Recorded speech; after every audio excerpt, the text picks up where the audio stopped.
It lives 50 feet beneath the streets. It weighs over 2,000 pounds. It's killed 5 people already. And it's about to break out.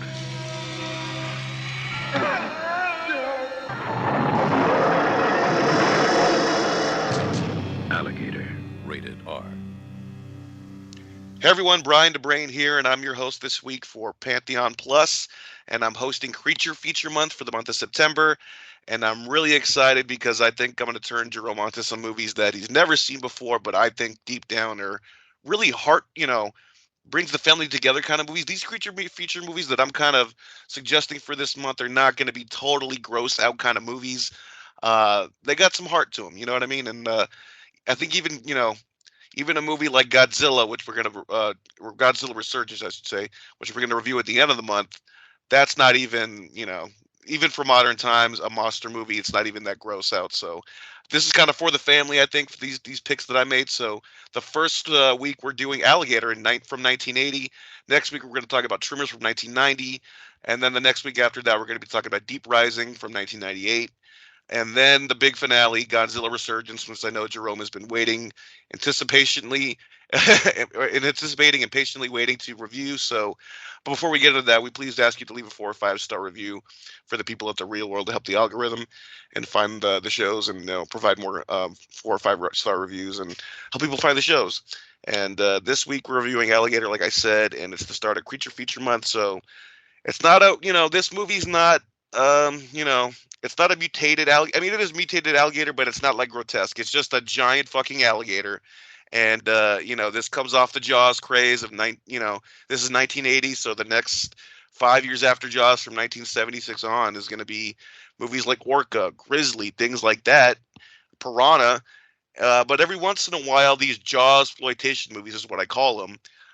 Every once in a while, you get some of these hidden gems, and I think throughout the years, I believe Alligator has gotten the love it's deserved throughout time. Even back like Quintin Tarantino was praising this movie back in the '90s, which is why he casted Robert Forster. So I think Jerome, this was a good start to the month. I know this was a solid pick because you didn't give it a really low score, and you were actually kind of praising it at times, and it has some callbacks to Chicago. Yeah, definitely. I'm not sure if it was actually shot in Chicago, but I think there are some positive elements to this movie. I think Robert Forster just adds a lot of credibility to this movie. I think his performance really is the centerpiece of it, and I don't think this movie works without it. And to be fair, I think there are a couple of other supporting performances. You got Michael Razzo from The Godfather Part 2 in this movie. I think that's fun. I think there's some really fun elements. There's also some cheesiness as well because, again, we're not in the era of CGI, so we actually have to make the alligator. And when we see the full alligator, I'm not sure if that totally works. And I get it's a movie called Alligator. You got to show the whole alligator. But I think it could have been done better. I'm kind of mixed on, Robin Riker as Marissa Kendall, like her performance. I think it's okay. I think there's a lot of performances that are either okay or kind of bad. But I think the centerpiece of this being Robert Forster playing Detective David Madison, that's what makes this movie worse, and that's really where your main investment comes in. Clearly, this is a movie that is a ripoff in some ways of Jaws, and Jaws coming out in 1975 was naturally going to lead to some movies ripping it off, just as when Star Wars came out, there were always going to be movies ripping Star Wars off. So it only makes sense. And in terms of okay, yes, this is a ripoff of Jaws, but I think it's about as good as it could possibly be. And again, we're treading in a lot of B-movie territory this month, and I know that creatures, are an important part with the. We could have done the Alien franchise, but Star Trek New Worlds kind of had their creature feature episode for the finale. The most recent Teenage Mutant Ninja Turtles had a lot of creatures as well. So Brian, it is very much in the air, and we are not even at the Halloween season. But I know that a lot of this is building up to the fact that we have a Godzilla sequel reboot of some sort coming out in the month of December. Yeah, so it all kind of fits at the right time, especially since I just saw Meg 2. And believe me, 0% from the critics it looks like, but 70% from the audience tells me everything I need to know about creature features in general and what the audience wants to see versus what the critics want to see. But in this case, like critics over time, like even at the time, actually liked this movie a lot because it kind of plays against the stereotypes. It doesn't really do that exploitative horror kind of gag or gimmick. It does more like the police drama gimmick, which I really appreciate, and the tone that it takes. And John Sayles, who wrote the screenplay, this is based on that legend of alligators coming out of the sewer. And well, I actually watched the version of hosted by Joe Bob Briggs, which is the last drive-in show. Or it's not really a show. It's kind of like those host shows where they host a movie and he'll provide commentary in between the segments. And he mentioned that there was an actual alligator. I don't know if this is actually true, but it's like this urban legend that's the original urban legend, basically about a small baby alligator coming out of the sewer in like I think 1930 or something like that. And there's like a picture somewhere. And then, of course, the legend continues about alligators in the sewers in New York, which we still hear about today, which I think may be true. I don't know, because the New York sewers are just so crazy, and a lot of it's still unexplored because a lot of it got shut down and just abandoned. So, based on that, who knows? But in this case, in this movie, the way it goes down, basically, it's just a little girl's fucking baby alligator just gets flushed down the toilet. But the way that they kind of put it together with like chemicals and steroids and all that kind of thing, they make it make sense and make it enough to make sense for a movie like this, even with this dramatic, darker tone. I mean, I wouldn't say darker, but very much more of a dramatic tone than a horror tone. But I think the way that the script is written, I think really helps the presentation. And then the thing with the Robert Forster casting is like if you don't cast Robert Forster and you put someone else, this movie's immediately up like instant B movie. But I feel like Robert Forster makes it kind of like an A minus at times. But when he's not on screen, there's your B movie. So I think that's kind of like where the imbalance happens, where it's like it feels like this is not a horror movie and this is like a really good detective movie, mystery movie. But then when he's not on screen, that's where you get that cheesiness, which is fine because I think you need that balance because I mean, again, this is a monster movie, quote unquote. So to have that balance, I think John Sayles wrote a good screenplay, and this was actually shot in L.A. mostly, but the way Hollywood does their things, and at the beginning of the movie, it actually takes place in 1968 Chicago, but if you look at the license plates, they all say Missouri, so it's kind of assumed it's like some town in Missouri, especially since there was an incident in St. Louis that we'll mention later. But yeah, it kind of makes it kind of feel like Middle America. This cop's in Middle America, trying to he's got a dark past, accidentally killed his partner on accident. You find out later on, so he's got this thing going on, survivor's guilt, right? And then a similar type situation happens later on with the alligator. So it kind of becomes like, wow, this is more introspective and like kind of character driven and everything surrounding this character of David Madison, played by Robert Forster, less about the alligator, which I like, but there are times where they have to, show the alligator and do some chaos and destruction because it is a monster movie. So I like the balance they keep with this movie. And the weird thing is Bryan Cranston worked as a special effects assistant on this movie. And, of course, the connection there is, of course, the Breaking Bad movie would have Robert Forster in his final role. So just full circle, kind of crazy that happened that way. But, it's kind of crazy that as soon as, Robert Forster died, people immediately watched Jackie Brown. Then, of course, I mentioned earlier that Quentin Tarantino casted Robert Forster in this movie, or in Jackie Brown because of this movie. So there's a lot of connections that, I think Robert Forster's career kind of, I don't know, I wouldn't say, it definitely didn't spawn here. He had other roles prior, but I felt like it kind of became at this cult level status it had starting here, and of course it took off more when he did Jackie Brown. But yeah, the other weird thing here is that James Horner did a score that we're never going to hear, which I find very interesting because he wrote it, but I guess there was like a strike at the time. Hey, WGA, pay your writers. Same with the Screen Actors Guild, pay your actors. There you go. But yeah, in this case, I guess there was a strike at the time for the composers. So there's this unknown score that we're never going to hear from James Horner, which I find fascinating. And one of the victims' names was actually named Ed Norton, which marked me out because I was thinking, oh my God, did Ed Norton watch this movie and take the name. But of course, I've never watched The Honeymooners, and that came out in 1955. And of course, one of the main characters is named Ed Norton, so they named it after him, which means Ed Norton named himself after The Honeymooners and not the movie not the movie Alligator. So just to tie that little confusion up, because as soon as I saw that, I was thinking, oh man, Ed Norton, he must have got his name from Alligator. But yeah, just another coincidence, I guess, with Jaws, of course, is like the Bruce, quote unquote, is the name of the Jaws animatronic. Didn't function well, so they couldn't really shoot too much of it. In this case, the same thing happened because technology wasn't too much of a difference in terms of animatronics between 1975 and 1980. So in this case, some of the similar, malfunctions took place, which is bound to happen. Which I think in this case, or in most cases, it's probably best to hide the creature and then reveal it at the right time. But you don't want to do it too much because I know people kind of got upset at Godzilla in 2014 for not showing them Godzilla too much, but that's kind of a different thing because he's more of a pop culture icon, I think. In this case, it's kind of this like, what's going on with this alligator thing going on, and the less is more, I think, helped the movie in this case.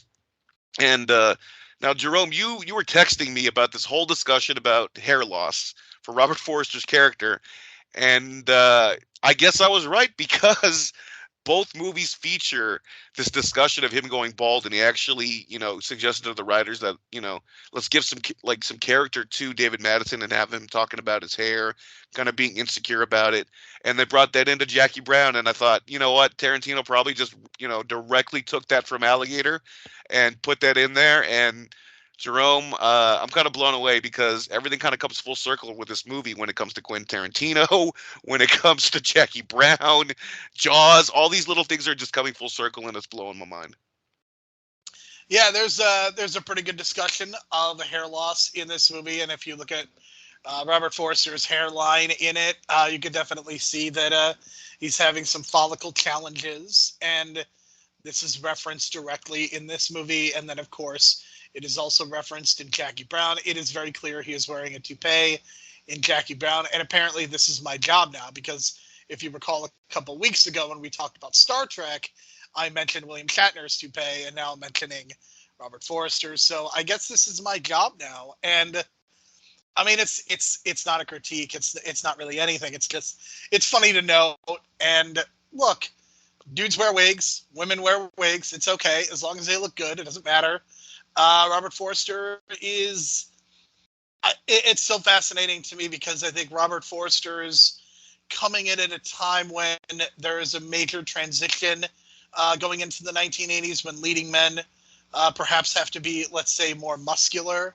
And unless you are like the high-end people like Robert De Niro, who has his relationship with Martin Scorsese, Raging Bull comes out the very same year. You've got your Al Pacinos, like, admittedly, let's face it, not the best looking dudes in the world, but still big time movie stars. And I would put Jack Nicholson in there to an extent as well. Jack Nicholson had The Shining out, but Robert Forster not in that league, even though I would argue that in many ways he is probably just as good of a performer, an actor. And, I'm not going to sit here and tell you that he's a movie star because I think that he kind of is a few steps below, but I think that when you look at his body of work, like you watch this movie and you can tell that he's a very good actor. There's a couple moments very specifically when he's in the SOAR and the young police officer is murdered by the alligator, the look of trauma on his face is really well done. And just he adds a lot of legitimacy to this movie.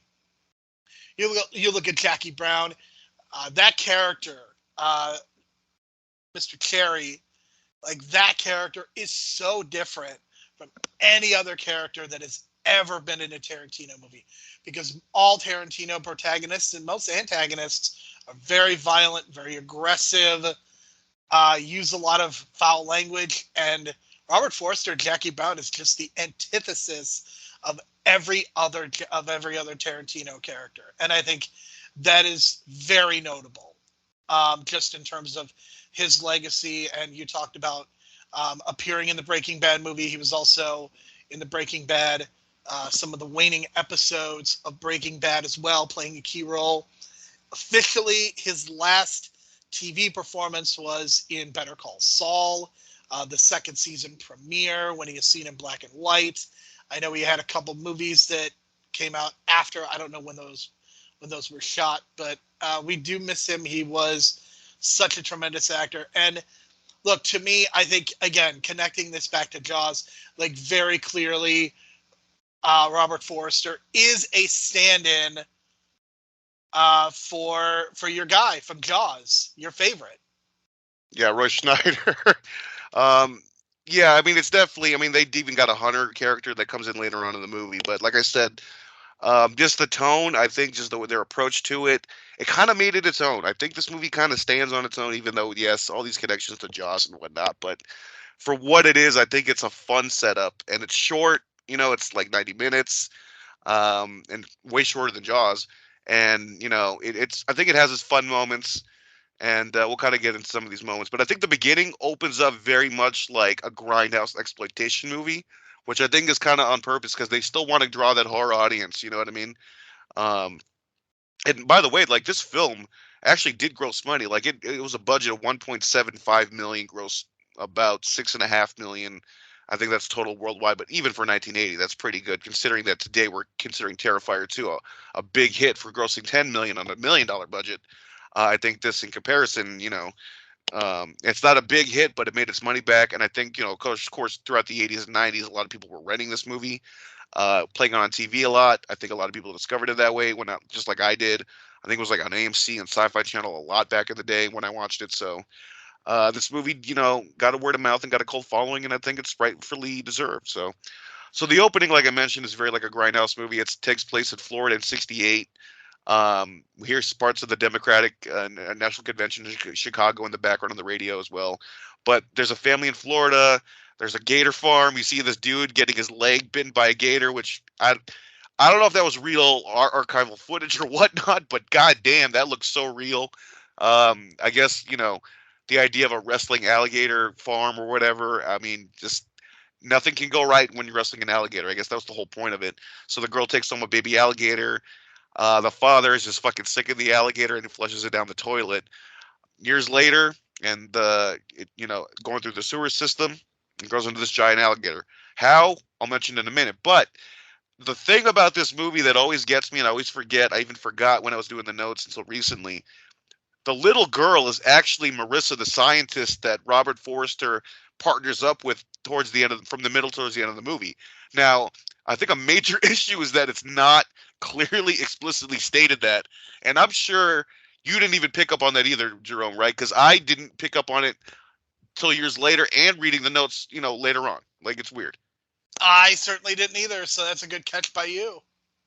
Yeah, and I mean, it makes sense, but I wish they would have just made it clear, because I think that kind of reveal today would be one of those cool little twists for a modern audience that would just bite into it. I kind of assumed, but wasn't necessarily sure. I think they should have just made it clear from the very beginning. Like, she lost an alligator when she was young. This is a formative experience. Therefore, she is going to go and become like an animal person and whatnot. So just make it clear. That's easy work. Yeah, but maybe it was just something shoehorned in later. I don't know, but so that was the opening, and then we cut to 1980. And you know, these strange pet deaths are starting to pop up and appear in the sewer system, and then body parts are starting to appear, and then all of a sudden human body parts start to appear, and of course you have to get the cops involved, and you know, they put Robert Forster, David Madison on the case, and strangely enough, he's, you know, a pet guy. He's a dog guy, right? So he's at the pet store at the beginning of the movie. You see the weird pet shop owner. You know, he tells him, you know, someone snatched my dog like a couple days ago, and it fucking sucked. I miss him. I'm getting a new one. And then it turns out the pet shop owner is just kidnapping dogs all around town, not for the pet store, but to provide it for the local, experiment lab that's in town that is experimenting on these poor animals. Oh my God.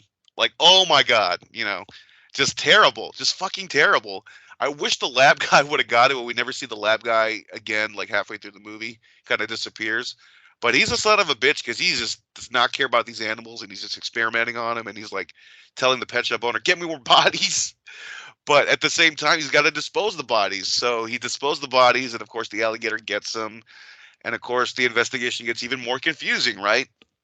So at this point, you start to put the pieces together because I think one piece or one scene that's really crucial that I don't know if you picked up on was when that neighbor, or not the neighbor, but that woman identifies the body of her pet. And she's like, that's definitely my dog, but it was not this big 3 days ago or whatever. And I'm just like, oh shit, here we go. Here's the plot. Here's how the alligator gets big. And apparently the alligator that's been flushed down that toilet in 68 has been eating these experimental animals.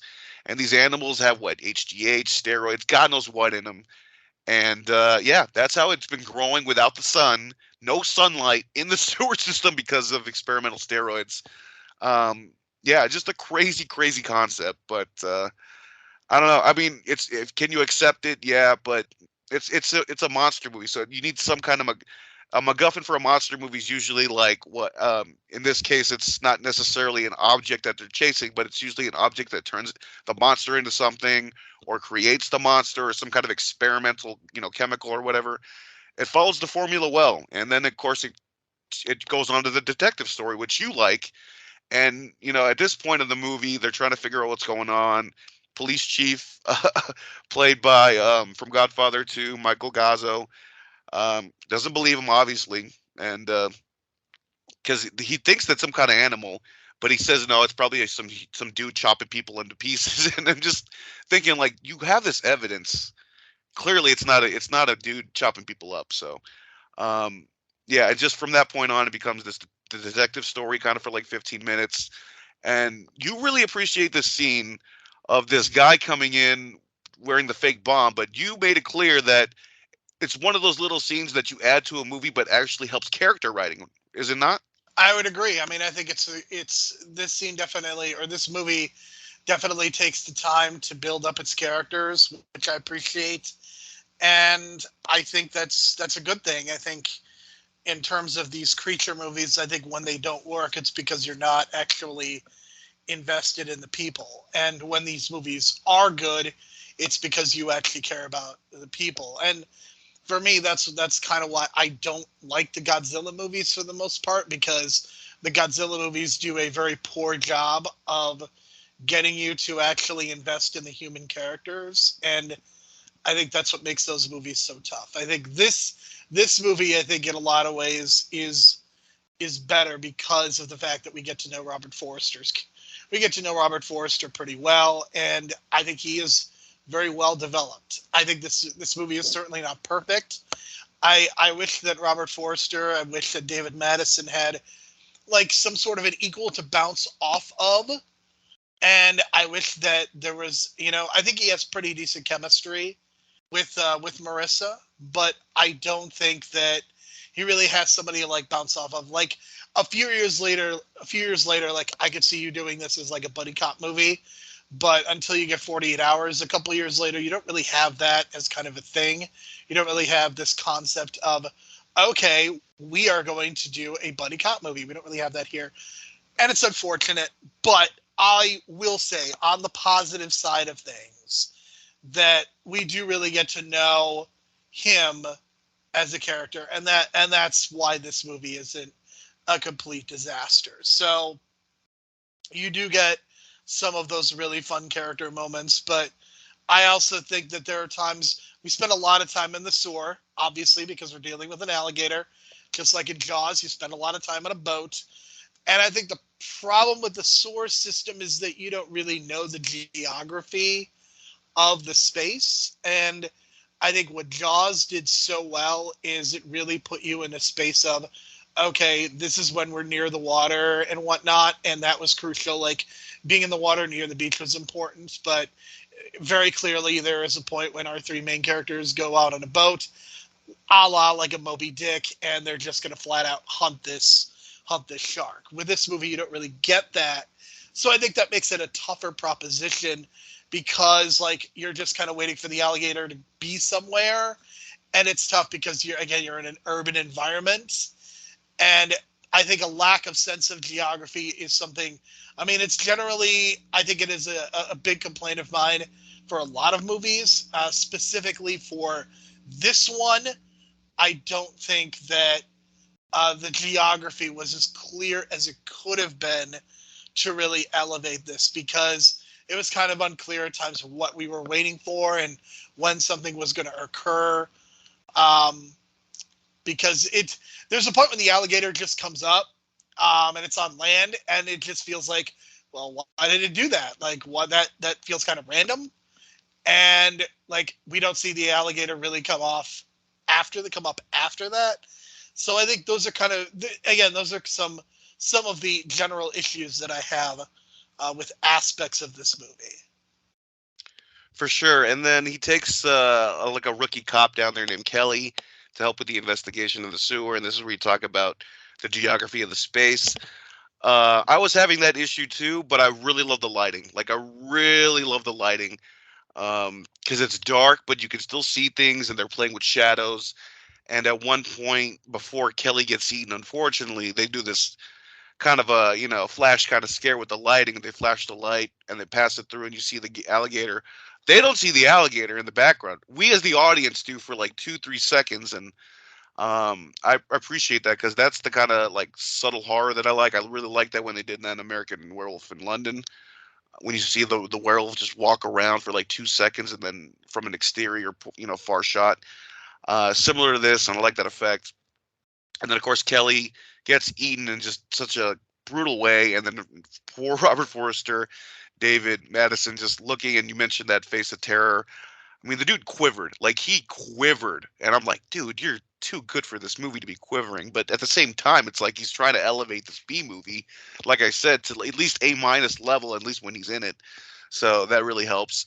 And then, of course, he comes out. No one believes him. And, of course, this ties in, again, to losing his partner in an incident in St. Louis where he accidentally shot his partner in St. Louis years ago. So people don't believe him, and they think maybe he possibly had done it somehow. And you got this investigative journalist who's an asshole who's trying to prove that this guy's somehow connected to it or whatever, trying to get the scoop. Goes down to the sewer, gets eaten by the alligator, but in a ridiculous kind of way. I don't know how you feel about it, but he was taking pictures the whole time he was getting eaten. But to my thinking, it's like, well, he knows he's fucked and he knows he's dead, but at least he has proof that something did in fact eat him. Yeah. Again, I think this is a fun B movie, but the operative word is still, this is a B movie. So they're not, B movies are B movies for a reason. Like, they're not always going to explain things well. They're not always going to be the most well executed. They're not going to have the budget to do everything that they want to. So that's kind of what it comes down to. And again, I think this is a fun 90 minutes, but this is the kind of movie that you're going to at a drive-in theater to see Alligator and like something else that's like of a similar genre and theme. But I'm not sure that you're watching this movie because you're like, okay, I'm going to sit down and I'm going to analyze this great piece of filmmaking. And certainly I think there is some ingenuity here. Certainly I think there are things that are worth watching. But at the end of the day, this is still a B movie. And when I say B movie, I'm not saying that as an insult. I think B movies have a lot of value and a lot of worth, just like soap operas on television have had a lot of value and worth to, building up actors and giving people work. But at the end of the day, I think that's how we have to view this movie. Yeah, so the third act gets kind of wild. End of the second act, third act gets really, really wild. So, after the investigation, or they find the body of the investigative reporter, they find the pictures and they see it's an alligator, and then, they put in the newspaper and it's causing mass panic. Eventually they do recreate the whole press conference scene from Jaws in a certain way. They do that, and I was like, oh, there's the Jaws reference right there. And then, of course, you mentioned something that I'd never thought of until you said it, and then I was like, God, he's right. When it comes to these cop dramas or crime dramas, when a cop gets relieved of duty, it turns the story around, and then it becomes more badass. And you were explaining this to me. It's time to cook. That's when it's time to cook. Okay, right? Explain this whole thing, because I think you explained it well when you're texting me, and I'd never thought of this before. So in every cop movie, it feels like there is a point when the cop or our hero, basically, who is typically like he's either in uniform or he's like a low-level sergeant or a low-level detective, and he is always in dispute with his superior, or the commissioner or the mayor, possibly some combination thereof. But in this case, the mayor is on the commissioner's ass, so to speak, about getting this case resolved. And Mr. Madison, our lead detective, is relieved of duty. And you know that the movie has really kicked into another gear, that the movie really only gets started when the cop loses his badge and gun officially, because then he could base it like that. Like, this isn't really how it should be, but the movie is basically giving him permission to do whatever he wants, and he no longer has to play by anybody's rules, and he is rebelling against the system. And I think if you watch a lot of cop movies, once you notice this trope, you will never be able to unsee it. And as soon as it happened here, I got very excited. Wow. Lesson for the day, folks. Lesson for the day in writing. Because as much as I know about tropes, that's one I just never picked up on until Jerome taught me that. So thank you, Jerome, for the lesson of the day. So at this point, the alligator, I guess, is what, continuously mutating, right? It breaks out of the sewer by breaking through concrete, which it doesn't do again, which I found fascinating, but like, B-movie. But once it does, like, it goes on a rampage. Like, it goes on a total rampage. We even got a random 80s car explosion when a car hits another car it just randomly explodes because it's an 80s movie. So once that happens, the poor cop's stuck in there. The gator just gets him. And it goes on this terror spree or whatever. I think the most brutal death, of course, is the little boy in the pool. My God, those asshole kids. I always get pissed at those kids for trying to not only pushing the kid in the pool, you pushed the kid in the pool when he was wearing his costume. That's an asshole dick move, dude. So fuck those kids. But then, of course, the gator's chilling in there because it needs like a water source or even with chlorine, whatever. It doesn't matter. But it just eats the boy in the pool, and that always gets me every time.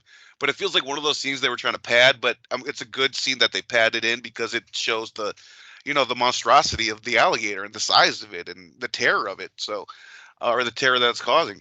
And of course, the next day you got these rich people who, you got the chemical lab owner who's this major corporation or whatever, and he's a millionaire having a wedding. Of course, he invites the mayor over who's corrupt in his pocket, and they're both trying to cover up the fact that this alligator was created as a byproduct of the dead animals they were dropping from the experiments and blah, blah, blah. So they're trying to cover that up. But, it's like this idea that we're telling people not to gather, they're telling people to stay inside, and yet they're having this mass gathering near a water source, and it's a wedding. Wait, I got to call time out on you. So you're telling me that there's a point in time when politicians were telling people to not gather in large groups, stay inside, and then they would violate those rules. That's what you're telling me. Yeah, that's what I'm telling you. That's what I'm telling you. That's what I was hinting at, and that's what I'm telling you. What if I were to tell you that they didn't follow these rules during the pandemic either? Shocker. Except instead of an alligator, they got the coronavirus. Yes, indeed. That's exactly where I was going. Of course, you don't see that comparison in 2019 or when I was a kid watching this. But of course, when the pandemic hit and then I watched this post, I'm like, oh, they're doing the exact thing the politicians said not to do. So, of course, it goes wrong because a mass gathering's going to fucking attract this thing. And it goes crazy, man. It eats people. I think it ate the bride at one point. I don't know. It ate a woman. But I think what it does to the limo when the fucking mayor, the lab owner is inside his limo, locks the door. He locks the mayor out, and the mayor just gets thrashed. And then, and thrashing, I mean, an alligator tail for this size, it's going to be devastating. And apparently it can destroy a limo. So the tail destroys the limo, and it destroys the dude inside, and it's brutal. But there's blood all over the place. People are freaking out. And you enjoyed it. I enjoyed it. We enjoyed it for the wrong reasons, maybe. The right reasons, I don't know. But it felt like the people got their comeuppance, especially since it was the people that were responsible for dumping the dead animal bodies in the fucking sewer in the first place, contaminated, creating this monster. So it all comes full circle. So I thought that was really cool.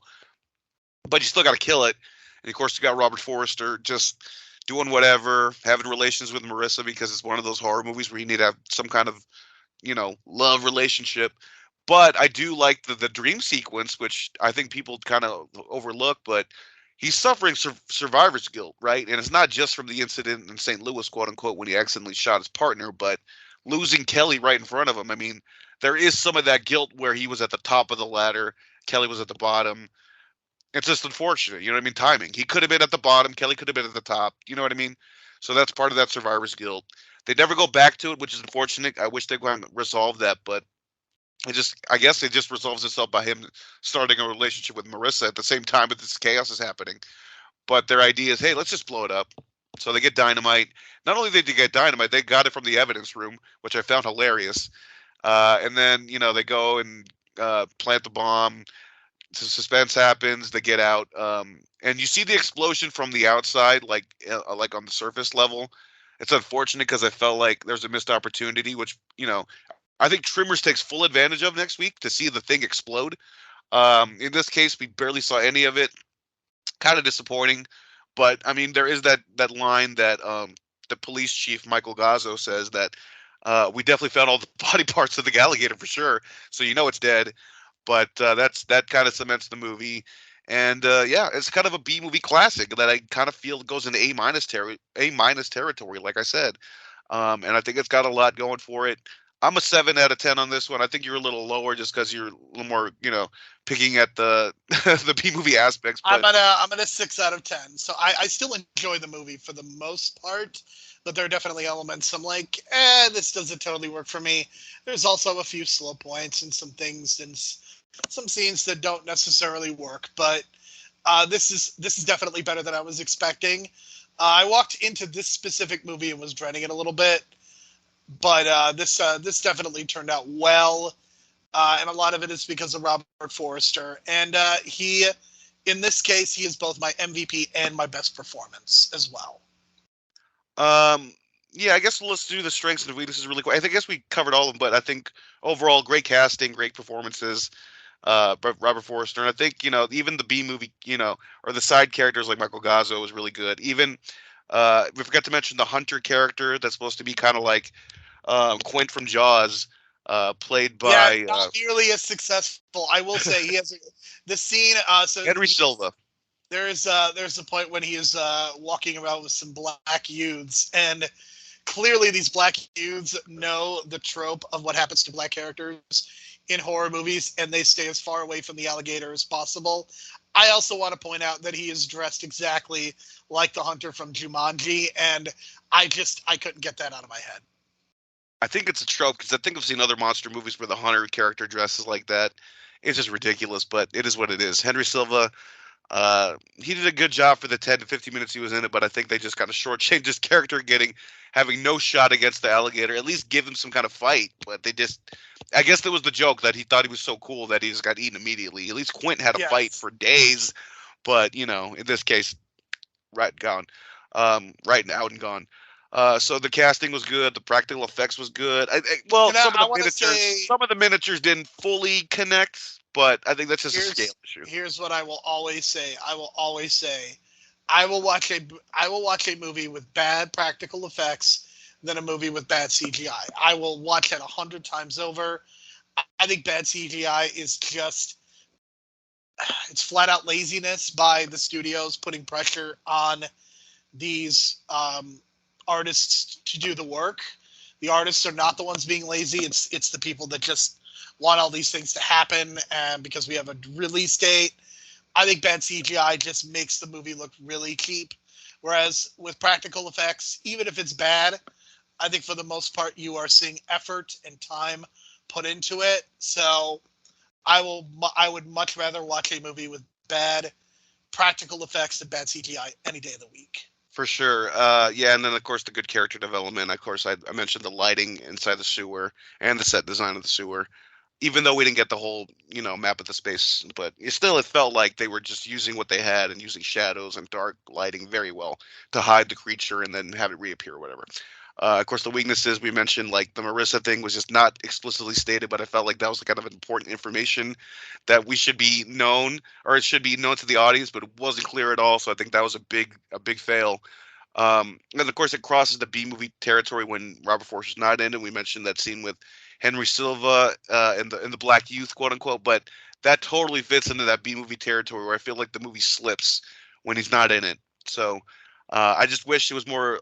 I guess it would be noir in that sense, but if Robert Forster was in every scene of the movie, but I think in a monster movie you can't really do that. You have to show other victims and stuff like that. So, but of course, when he's in it, he's stealing the show. And then, of course, my personal, gripe is that I really wanted to see the alligator blow up, like we saw in Jaws and what we see in Tremors. But in this case, they just kind of ran out of money, I guess, which is fine. Um, but we see a lot of destruction, like for what we saw on the surface level. Like when he comes to the surface, very much, surface level destruction. My MVP, I'm gonna do. Well, originally I was gonna do Louis T because I felt like he really, from the whole animatronic not working to working around it and shooting around it. But I'll do co-MVP with Robert Forster, and of course, best performance Robert Forster. But yeah, I recommend this movie a lot, and I know even with that tone that Jerome was approaching with this movie, I know I had the same kind of feelings when I heard about this movie as well. I watched it on TV, and it was cool, and I enjoyed it, and I watched it on AMC a lot. There's a sequel that actually came out 12 years later, and if you see the end of the movie, they kind of tease the sequel because another alligator gets flushed down the toilet, but they actually waited 12 years to make the movie, so that actually got a fit. But it was one of those, like, I think it was made for TV, and it played on USA Network a lot, but not nearly as good. More so that straight to DVD or straight to VHS at the time kind of territory, so not really worth checking out. But in this case, just check this one out. And of course, if you're a Breaking Bad fan, Jackie Brown fan, definitely check it out. And any final words, thoughts? Not really. I think this is a solid first entry. I also want to point out that Louis Teague directed Cujo a couple of years later, so he stayed in the horror genre. And I don't. You will probably never see a horror movie about a domesticated dog ever again, given the way we feel about dogs these days. So that's probably a unique outing. But yeah, this is a fun start to Creature Feature Month. But I'm very much anticipating our discussion for next week. For sure, because it's Tremors from 1990. I've seen this movie literally maybe 20, 30 times. It's one of my all-time favorites to watch. It's not the greatest movie ever, but it's so fun to watch. And this was Jerome's first time watching the film, so Yeah, it's going to be an interesting, fun discussion. My God, I can't wait. I had never seen Tremors before this, and I thought Tremors was something else than what it was, and you'll find out my thoughts next week. For sure, I can't wait. So I'm Brian, that's Jerome. Thank you for listening, and we'll talk to you again next week. So I guess in this case, they didn't need a bigger boat, but they certainly needed a bigger bomb.